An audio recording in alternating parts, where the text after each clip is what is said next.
Senator Bernie Sanders is here with me now. Hello, Senator. Congratulations on your reelection. Nice to have you here. I want to start with the scathing response that you gave after the Democrats lost, Kamala Harris lost pretty big. You said the Democrats abandoned the working class.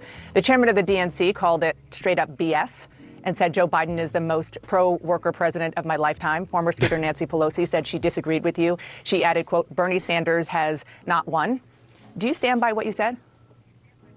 Oh, absolutely. Look, Joe Biden is a friend of mine. All right, so let's go to what he wrote. It should come as no great surprise that a Democratic Party which has abandoned working class people would find that the working class has abandoned them. While the Democratic leadership defends the status quo, the American people are angry and want change, and they're right. Look, Joe Biden is a friend of mine. I've been proud to work with him on an agenda which has been very strongly in favor of the working class.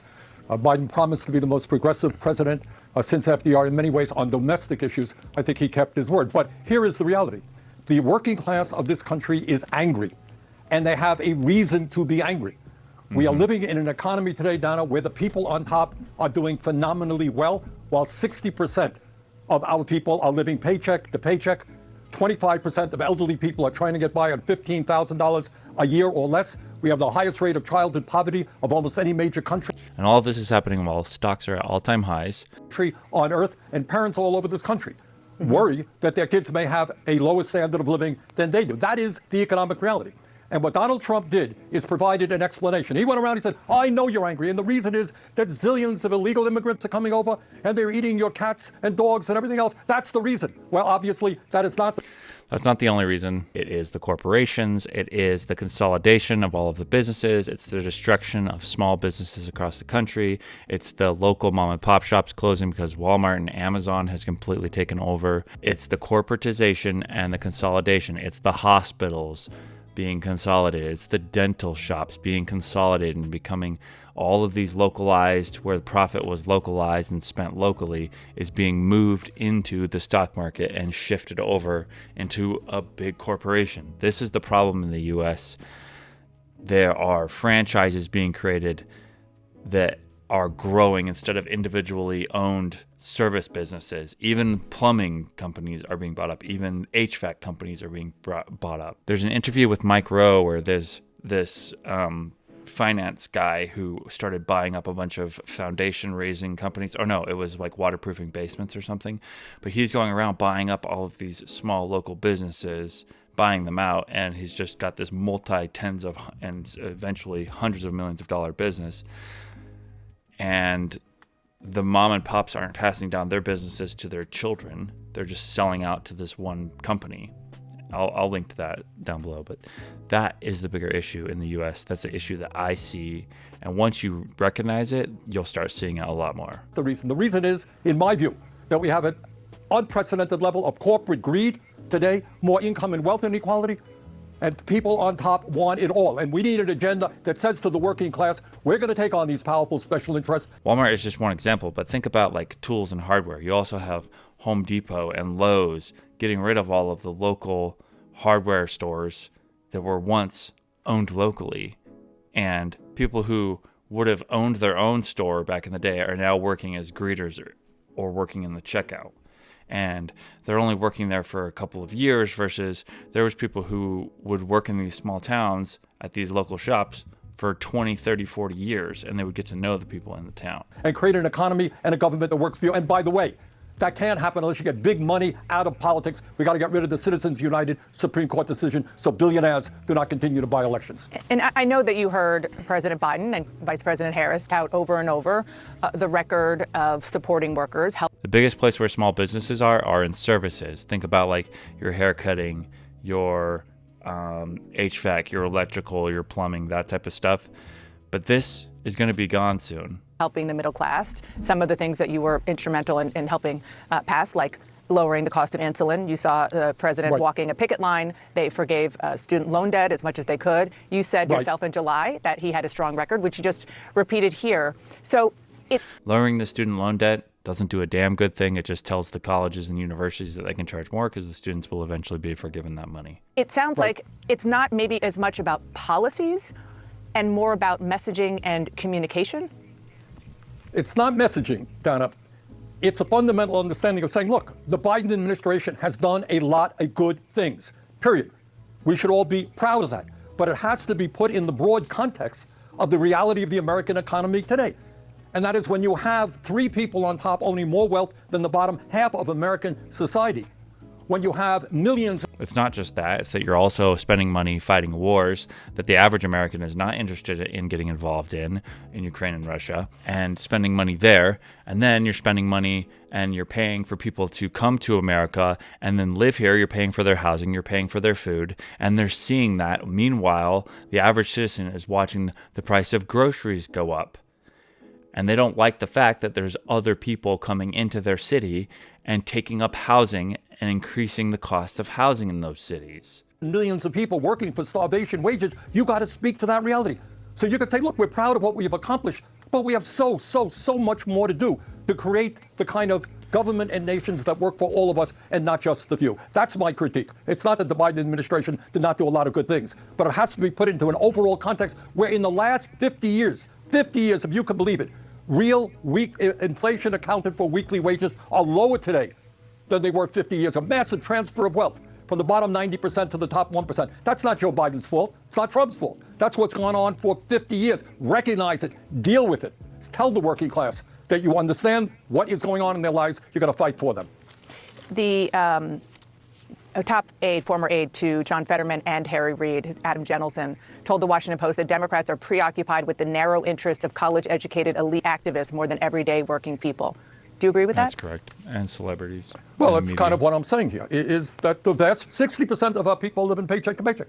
How do we not talk and fight for raising the minimum wage to a living wage? Dana, on Tuesday, in the election, in the state of Missouri, a conservative... This drives me crazy. The vast majority, like maybe 1% of people receive minimum wage, and they're all mostly teenagers, and they only have minimum wage for like a summer. The amount of time somebody stays in a minimum wage job is just several months, the average amount of time.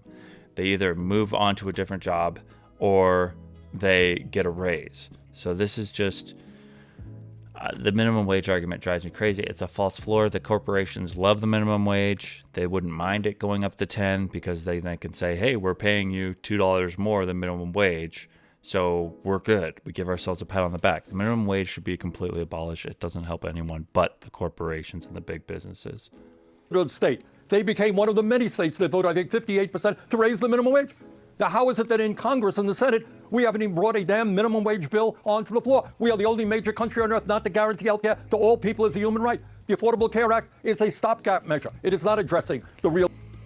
You should stop calling healthcare a human right because everybody intrinsically knows that it's not a right. It can be a privilege. It can be something that you're given as an American citizen in the same way that you're given a education. But these things are not rights. Everybody knows the distinction between a right and a privilege. If you want to say that we should socialize medicine or at least emergency care, which I'm more of a Medicare for all type person, I think that corporations, again, and big businesses love the fact that we're on insurance, and these politicians love it too because they all own stocks in these insurance companies. They all own stocks in these medical companies, and it's just a fleecing. It's basically double dipping. You're paying for insurance because you have insurance. The hospital and the pharmacies can charge extra for their medicine, and then they can raise your insurance rates on top of that. It's the biggest scam. The American medical system is worse than the college system, vastly, vastly worse. And they get away with it too because any industry that is considered virtuous or a net good, they will take advantage of you. Look at all of the places where the most corruption is, and it's these systems that have this halo effect of we're a net human good, we're necessary for society. A system like this cannot continue the way it's continuing. People are going bankrupt because of medical bills still. Healthcare crisis in America. Why aren't we saying, yes, healthcare is a human right. We're going to take on the insurance companies and the drug companies. We're going to pass the PRO Act. You're not going to take on the insurance companies because you own stocks in those companies and you own stocks in the pharmaceutical companies. Make it easier for workers to join unions. We're going to expand Social Security by lifting that. We're going to demand that the billionaires start paying their fair share of taxes. You know, Dana, all of these issues that I'm talking about, these are not Bernie Sanders ideas. These are, without exception, popular ideas that Democrats, Republicans, and independents support. Now, the people who don't support it is the billionaire class, and they got a lot of power. But we've got to be prepared. Not the billionaire class, the wealthy. But what the voters supported is a man who would never People do like any you, Bernie, people of like what you her. just said. I mean, not even close. Right. But what that man named Donald Trump did do is he said, I feel your pain. I know that you're hurting, and I have an explanation. Well, his explanation was bogus. You know, you see millions of people coming across the borders illegal. We have to strengthen the borders. That goes without saying, but that is not the cause of the problem. The cause of the problem right now is to have a small number of people on top who have enormous economic and political power. How, for example, can the Democrats not say, look, we got to get rid of the Citizens United? In this campaign, in the Republican Party, Democratic Party, billionaires exerted.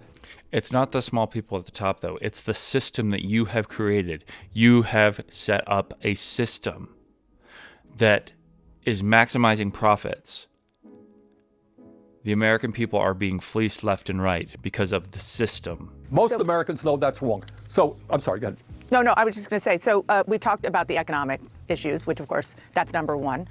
Then there's the social and cultural divide that seems to be happening between a lot of people in America who used to support the Democrats and what is now the Democratic Party, or what's perceived to be the Democratic Party. White voters largely propelled Trump to victory in the race, but there was a major shift. The exit polls showed that Latino voters, especially Latino men, shifted more towards Donald Trump. Biden. No, they shifted more towards the right. And of course they did. I've been saying this for 2 decades. Latinos are conservative. They're socially conservative. It's been totally crazy that the left and the Democrats thought that an open immigration policy of letting everybody in from South America was somehow going to benefit them in the long term. I mean, anybody could have saw this coming if they would just pay attention to statistics, data. I never worried about Latinos flipping the vote because I knew, and especially with age, you always tend to lean more conservative. So even if they came here originally and they started out as liberal or voting left, within a decade, they would all be voting conservative anyways. The next election, they're not going to slide and become more liberal. They're going to continue becoming more conservative. Won them by 23 points in 2020. This year, Trump won them by 12. I want you to listen to what a Latino voter told my colleague Ed Lavandera this week. We believe in, teaching our kids about God, our Christian values, family values. And the Democratic Party is embracing all the woke, left-leaning ideas that it doesn't go with our values. Do you think it's the Democrats pushing? See, if you were even part of the working class and you worked with Latinos, if you'd spent a day hanging out with some Latinos, you would know that this is the majority of them think this way. Pushing Latinos to Trump, or is it Trump bringing in Latinos? I think more Democrats are pushing Latinos to Trump. Yeah, What do you well, think they're of that? pushing them to the right. Well, what I think is that Trump has done a good job in claiming that Democrats do nothing more than the woke agenda. In my view, what Democrats have got to... Democrats don't defend themselves. The right will accuse the Democrats of being anti-free speech, and the Democrats do this. Literally nothing. They don't say that's bullshit. They don't argue against it. They say, no, we're absolutely for free speech. They just go, yeah, we should absolutely censor. They clap when people get deplatformed. They get happy about it. They don't defend themselves at all. It's their own doing. It has nothing to do with Trump. It's crazy. All of this stuff is self-owned stuff. Trump is not the one that points it out. Everyone can see it. You're ceding liberal values to the right, and then you get confused when you start losing people who were once on your side. focus on and tell that gentleman, do you want a minimum wage that's a living wage? Do you think health care is a human right? Do you think we should build the affordable housing that we need? Do you think we should take care of our seniors by expanding Social Security? So I think when he says affordable housing, he means apartment complexes. He means own nothing, be happy. He means everybody stacked on top of each other. He means I want to buy a bunch of REITs and I want to have a bunch of people stacked up and I want to just collect rent from them.